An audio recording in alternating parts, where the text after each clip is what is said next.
ভারতের একটা pharmaceutical company লাইসেন্সবিহীন ও উচ্চ আসক্তির ওপিওয়েড তৈরি করে সেগুলো পশ্চিম আফ্রিকার দেশগুলোতে অবৈধভাবে রপ্তানি করছে। এর ফলে ঘানা, নাইজেরিয়া ও আইভরি কোস্টসহ কয়েকটি দেশে একটা বড় জনস্বাস্থ্য সংকট সৃষ্টি হয়েছে। বিবিসির তদন্তে এমন তথ্যই উঠে এসেছে। ওপিওয়েড হল প্রাকৃতিক, অর্ধেক কৃত্রিম ও সংশ্লেষণের মাধ্যমে তৈরি এক জাতীয় ওষুধ। ব্যথার চিকিৎসায় যেমন চিকিৎসকরা এটি ব্যবহার করেন, আবার হেরোইনের মতো মাদক হিসেবেও এর ব্যবহার হয়। মুম্বাই ভিত্তিক অ্যাভিও ফার্মাসিউটিক্যালস বিভিন্ন ধরনের ওষুধ তৈরি করে এবং এসব ওষুধ বিভিন্ন ব্র্যান্ডের নামে ও প্যাকেটে এমনভাবে বাজারে ছাড়া হয় যেগুলোকে দেখলে বৈধ ওষুধ বলেই মনে হয়, কিন্তু এসব ওষুধ টাপেন্ডাটলের মতো শক্তিশালী ওপিওয়েড এবং পেশি শিথিলকারী ওষুধ ক্যারিসোপ্রোডোলের সংমিশ্রণে তৈরি, উচ্চ মাত্রার আসক্তি সৃষ্টির কারণে, যেগুলো কিনা ইউরোপে নিষিদ্ধ। এসব উপাদানের সমন্বয়ে তৈরি করা ওষুধ শ্বাসপ্রশ্বাসে সমস্যা তৈরি করতে পারে এবং খিঁচুনি তৈরির জন্য দায়ী হতে পারে। এগুলো অতিমাত্রায় সেবনের কারণে মৃত্যুও ঘটতে পারে, যে কারণে এগুলো ব্যবহারের অনুমোদন বা লাইসেন্স বিশ্বের কোনো জায়গাতেই নেই।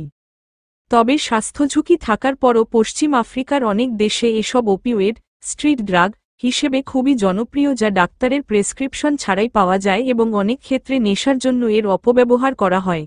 এর কারণ হচ্ছে এগুলো দামে সস্তা ও খুব সহজলভ্য। BBC World Service Ghana, Nigeria ও আইভরি কোস্টের শহর এবং শহরতলির রাস্তায় বিক্রি হওয়া ওষুধের প্যাকেট খুঁজে পেয়েছে যেখানে অ্যাভিও কোম্পানির লোগো রয়েছে। এই ওষুধের সঙ্গে অ্যাভিওর যোগ সম্পর্কে জানার পর বিবিসি ওই কোম্পানির কারখানায় একজন আন্ডারকভার অপারেটিভ বা পরিচয় গোপন করে একজন প্রতিনিধি পাঠিয়েছিল। তিনি নিজেকে আফ্রিকান একজন ব্যবসায়ী হিসেবে পরিচয় দেন এবং বলেন যে নাইজেরিয়ায় ওপিওয়েড সরবরাহের জন্য খোঁজ চালাচ্ছেন।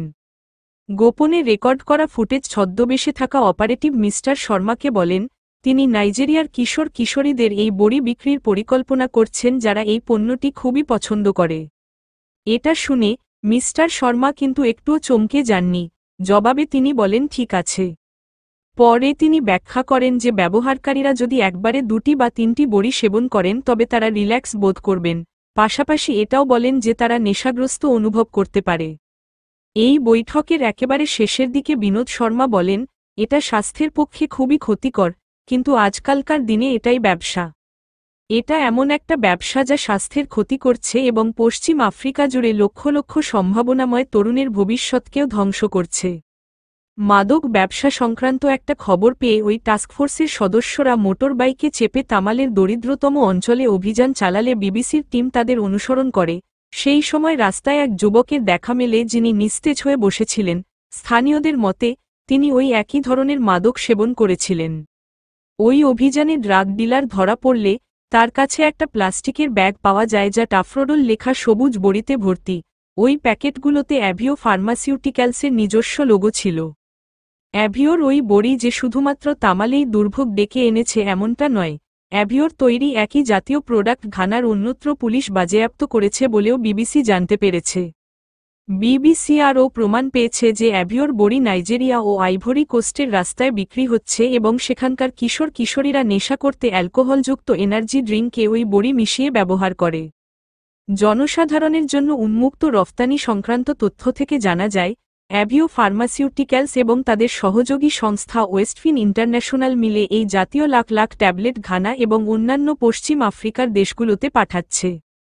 22,50,00,000 জনসংখ্যার দেশ নাইজেরিয়া এই জাতীয় বড়ির বৃহত্তম বাজার হয়ে উঠেছে। নাইজেরিয়ার জাতীয় পরিসংখ্যান ব্যুরো তথ্য অনুসারে আনুমানিক 40 লাখ নাইজেরিয়ান কোনো না কোনো ধরনের ওপিওয়েডের অপব্যবহার করে। নাইজেরিয়ার ড্রাগ অ্যান্ড ল এনফোর্সমেন্ট এজেন্সির NDLEA chairman brigadier general Mohammed Buba Marwa বিবিসিকে বলেন ওপিওয়েড আমাদের যুবসমাজ, আমাদের পরিবারকে ধ্বংস করছে। নাইজেরিয়ার প্রত্যেকটা কমিউনিটিতে এমনটা দেখা যাচ্ছে।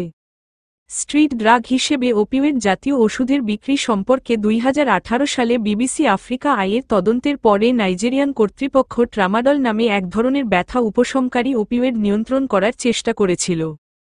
ডাক্তার শুক্লা জানিয়েছেন এটা ট্যাপেন্টাডলের সঙ্গে মেশালে বড়ির ব্যবহার ছেড়ে দেওয়ার পর শরীরে যে প্রভাব তৈরি হয় তা সাধারণ ওপিওয়েডের তুলনায় আরও মারাত্মক হয়।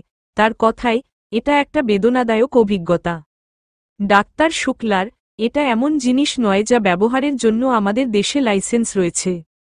ভারতে ফার্মাসিউটিক্যাল সংস্থাগুলো ততক্ষণ বৈধ ও লাইসেন্সবিহীন ওষুধ তৈরি এবং রফতানি করতে পারে না যতক্ষণ না সেগুলো আমদানিকারক দেশের মান পূরণ করে।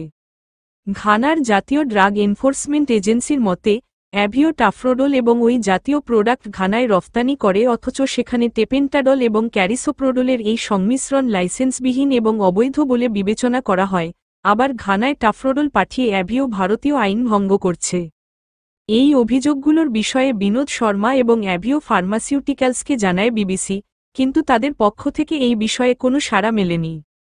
ভারতের ওষুধ নিয়ন্ত্রক সংস্থা Central Drugs Standard Control Organisation বা সিডিএসসিও বিবিসিকে জানিয়েছে, ভারত সরকার বিশ্ব জনস্বাস্থ্যের প্রতি নিজের দায়িত্ব স্বীকার করে এবং দায়িত্বশীল ও শক্তিশালী ফার্মাসিউটিক্যাল নিয়ন্ত্রণ ব্যবস্থা নিশ্চিত করতেও প্রতিশ্রুতিবদ্ধ। ভারত একই সঙ্গে জানানো হয়েছে, ভারত থেকে অন্যান্য দেশে রফতানি নিবিড়ভাবে পর্যবেক্ষণ করা হয় এবং সাম্প্রতিক সময়ে আরও কঠোর হওয়া নিয়মকানুন প্রবলভাবে প্রয়োগ করা হচ্ছে।